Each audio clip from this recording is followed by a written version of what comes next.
Good afternoon. Welcome to my vlog. Punta ko ngayon sa Atlantic Superstore. Mag-grocery lang ako ng kaunti doon sa downtown. Kasi usually doon ako sa may uptown nag-grocery sa Walmart at Regent. Ngayon may nagsabi sa akin na marami daw Asian food doon sa Atlantic Superstore, yung isa sa pinakamalaking store dito. So doon tayo para makapamili tayo ng mga ricado. Araw ng linggo ngayon, March 24. Dito pala, kapag tatawid ka, kailangan mong pindutin yung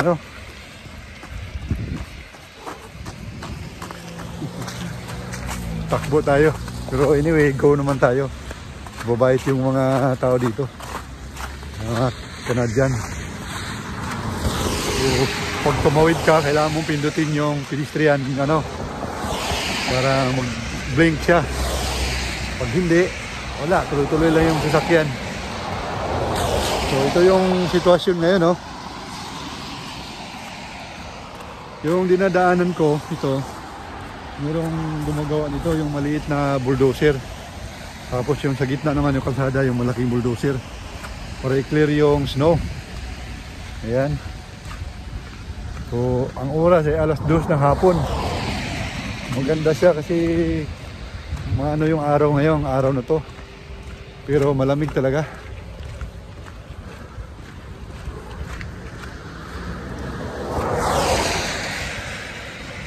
Okay. Yung mga bubong punong-puno ng snow. Kita nyo? So hindi mo ma-predict ang panahon dito. Kahapon maraming mga activities na na-cancel dahil sa lakas ng snow. Ito yung delikado na parte, yung snow na natutunaw na. Yun nagiging icy na siya. Tulad dito. Ayan. Madulas kasi ito. Kaya yung bayaw nung kasama ko doon dati sa work, naoperahan talaga kasi nabasag yung ankle niya, yung ankle. Kaya para tayong robot dito pag nandito tayo sa part na to. Kasi kahit naka winter boots ka, may slide siya pag wala kang nabili na yung spike. Hindi ako nagkabit ng spike ngayon. Kaya lakad tayo, robot. Doon sa atin matagal tayo makarating kasi maputik tsaka matubig. Dito naman matagal ka makarating kasi may snow at matubig ang daanan. Ayan kapag natutunaw na siya, nagtutubig na so, mabagal, matagal ka makarating.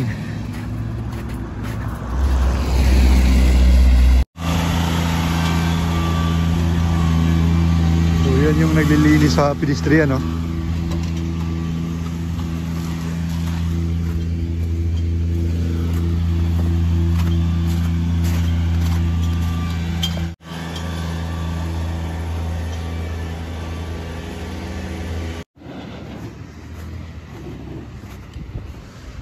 Yan naman yung naglilinis ng kalsada.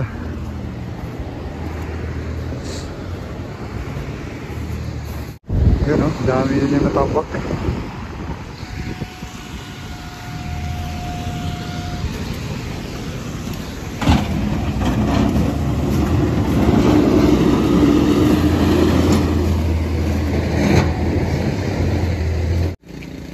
Hello sir, good afternoon. Hi. I'm good. Natulak na lang yung bike ko. Sobrang ito naman guys, parang mano-mano yung pagtanggal ng snow. Machine pa rin siya pero ipopost lang siya. Yung i-guide mo siya. Yan. Tapos doon sa kabila para siyang isla. May siya doon, tawid na dagat. Yan. Pero actually may daanan yan. Maliban sa bridge, may dugtong yan na yung lupa. Yan. Maganda dito sa downtown. So hopefully makalipat kami dito by May. Kasi ngayon katapusan na ng March, langanin na. So kailangan kasi dito pag lumipat ka, nabubulol ako dahil sobrang lamig. Dito guys, kapag lumipat ka, yan, napapansin ko dito, nabubulol ako kapag sa sobrang lamig yung labi mo, yung dila mo, yung hindi mo masabi yung diretso yung sasabihin mo. Promise. So dito, kapag lumipat ka ng bahay, kailangan 1 month before magsabi ka para isauli nila sa'yo yung deposito mo. Hindi yun siya yung sa atin na 1 month deposito. Advance iba dito para yun siya sa mga damage, yung ibibigay mo na 1 buwan. Kapag may sira, hindi mo na siya makukuha. Kapag wala, makukuha mo. Pero dapat 1 year before magsabi ka na. Ba yan? Sobrang lamig talaga. Kaya hindi ako maka-continuous ng dahil pinapatay ko yung cellphone ko. Kailangan mo magsuot ng gloves. So yun, namumula na yung mukha ko sa sobrang lamig. Parang nasusunog. So yan, maganda dito sa downtown. Iikot ko lang muna kayo bago ako mag-grocery doon sa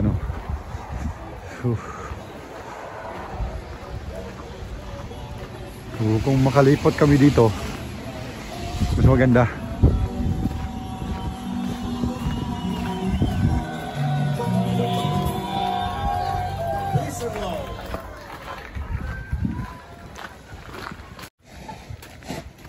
Yan, kung nakikita nyo, ang lalaki ng mga pala ginagamit dito.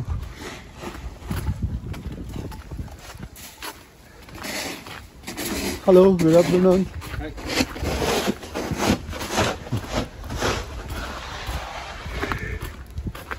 Nakakatakot lang kapag naglakad ka sa ganyan, sa ilalim. Kasi may mga daanan dyan, yung mga buwong, madadalan mo. Biglang may bumabagsak na snow. Kung medyo matigas na at maulo ka, tulad kanina, yung nasundan ko, muntik na siya.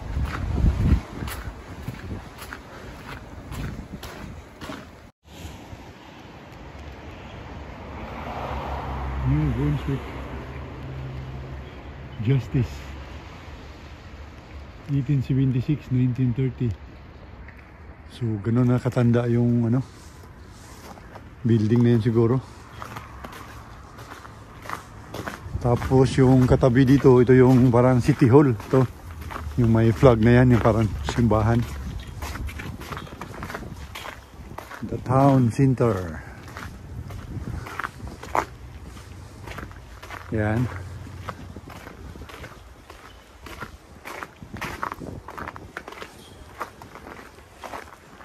Yun sa kabila, makikita natin yung bridge doon. Yan yung sikat na tulay dito. Parang nakita ko yun sa commercial nila, yung sa tourism nila, yan yung pinaka nila. Yun ang ganda rin sa kabila.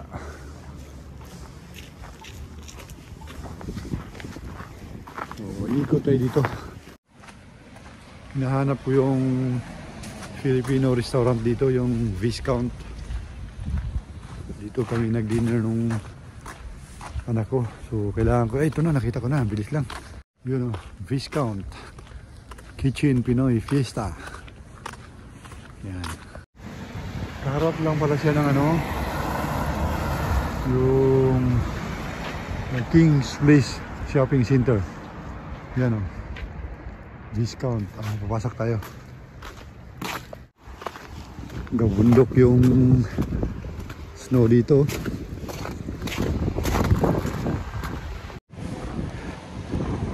Kanina pala doon sa Filipino restaurant, yung Viscount, kumain na ako ng siumay.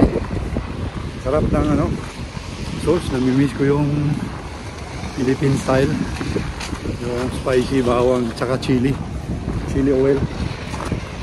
Bait din yung may-ari, Bisaya rin.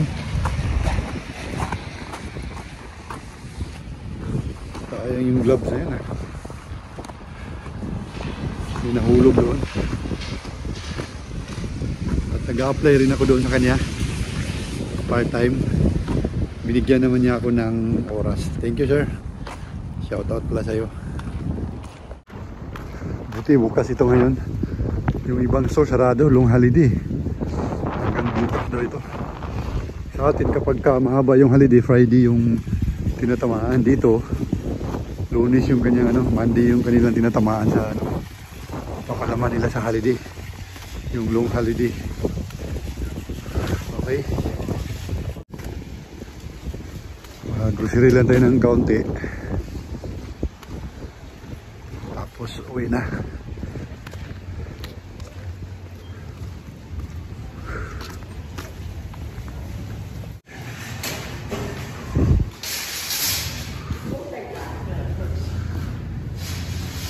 Kuha tayo ng maliit na cart. Ayan.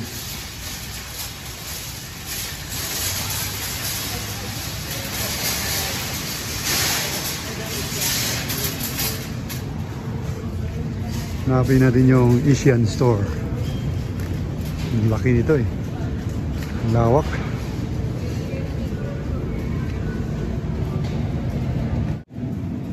Nahanap ko dito yung dahon laurel, pamintang buo. Meron na tayong pamintang durog eh, yung buo na lang. Oo nga, mas marami nga dito mga gulay, mga pagpilian, no? Tama sabi nila. Pero hanapin natin yung Asian store para mas mabilis. Yung Asian product. Yung kanilang sweet potato, kamuti, $5.99, halos $6 na yung isang kilo. Parang nawala na akong ganang kumain ng kamote ah. Hanapin ang iba. Bigla akong nawala ng ganang kumain ng kamote. Nakita ko yung presyo. Sa atin tag 20 pesos lang kilo doon. Naglilikramo pa tayo. Dito 300 pesos.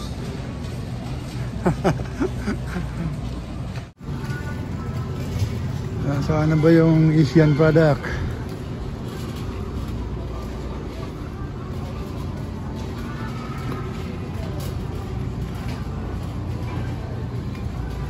Yung style dito ng store na to parang sa atin yung SM, ano ba yun?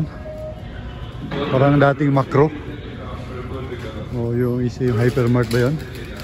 Yung magkakasama na yung groceries, yung mga sa department store, ganyan, sa isang floor lang, isang level ayun, walang second floor pero ang lawak.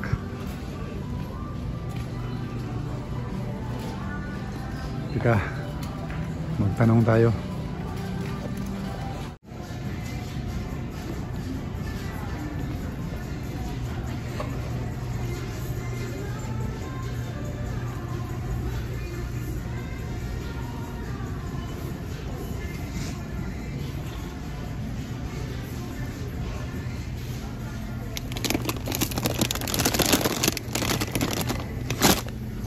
Squid rings.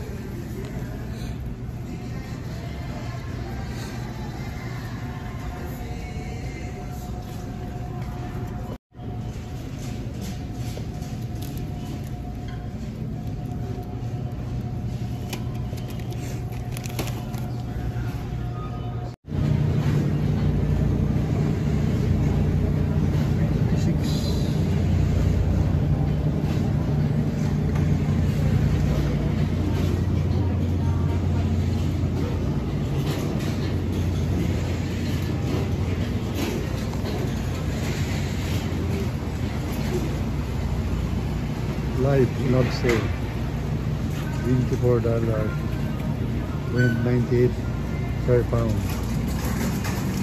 Lobster, lalaki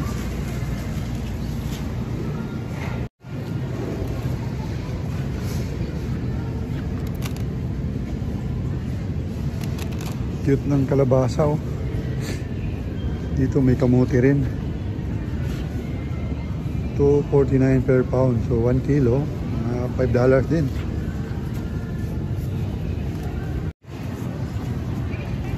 Ito merong nakasil dito. Bread, biscuit.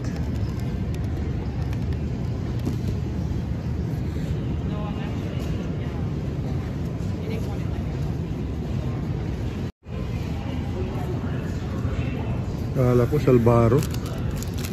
Burger pala.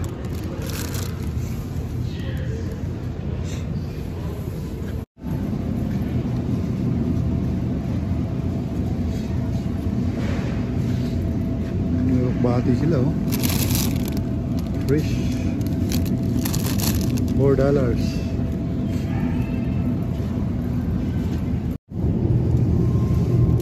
Yun, may nakita akong lemongrass. Magtula tayo ng manok.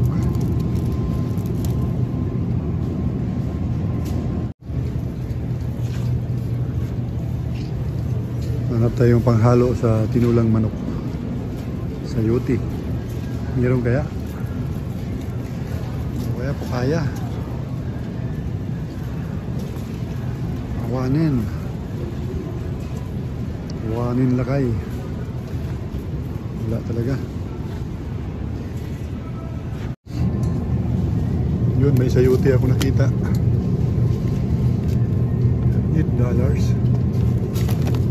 Tapos palya 7.76, tatlo.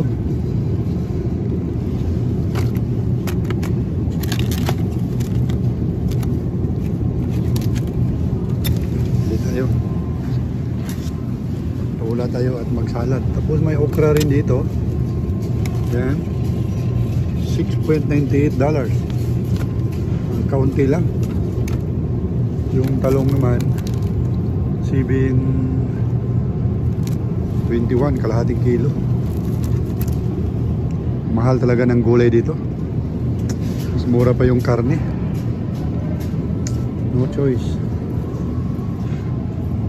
Luto tayo ng tinulang manok. Yan, magsalad tayo ng ampalaya. So meron na tayong mga ricado doon. Kulang. Ito kalabasa. $2 per pound. 2.99, so 3. Ang isang kilo, mahigit 5 o 6. Ang galing. Sana dinala ko dito yung gulay ko. Dito na lang ako mag-farming.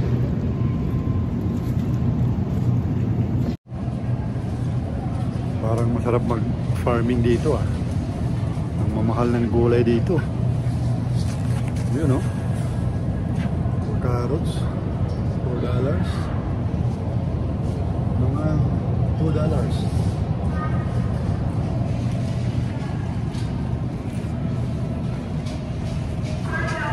Sana all sa atin bagsak presyo yung gulay doon kahit nataginit.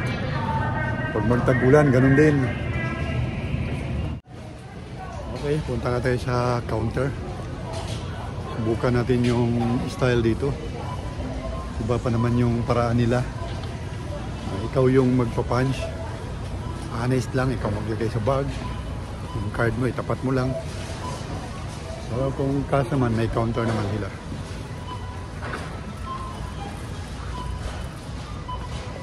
So mag-observe tayo paano.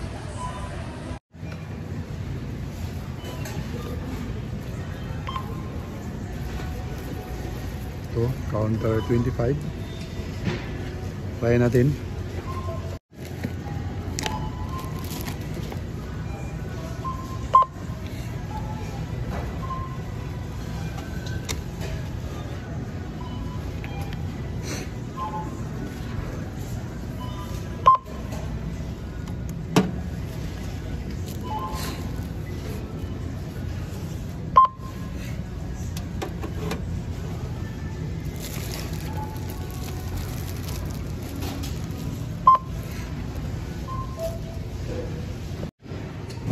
Okay, done. Pauwi na tayo. Lalabas na tayo ng store.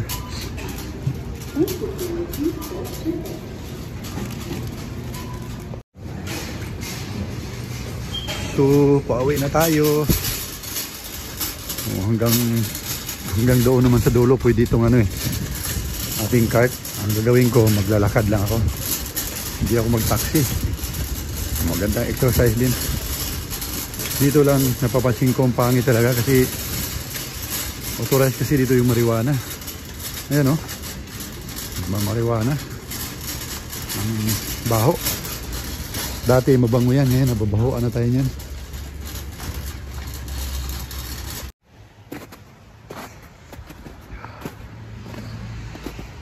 Dito na tayo sa bahay. 4 o'clock. Ang sinag ng araw. Pero ang lamig. Kapagod. Nilakad ko lang mula doon sa Atlantic Store. Yan o, dala-dala ko yung grocery. Okay.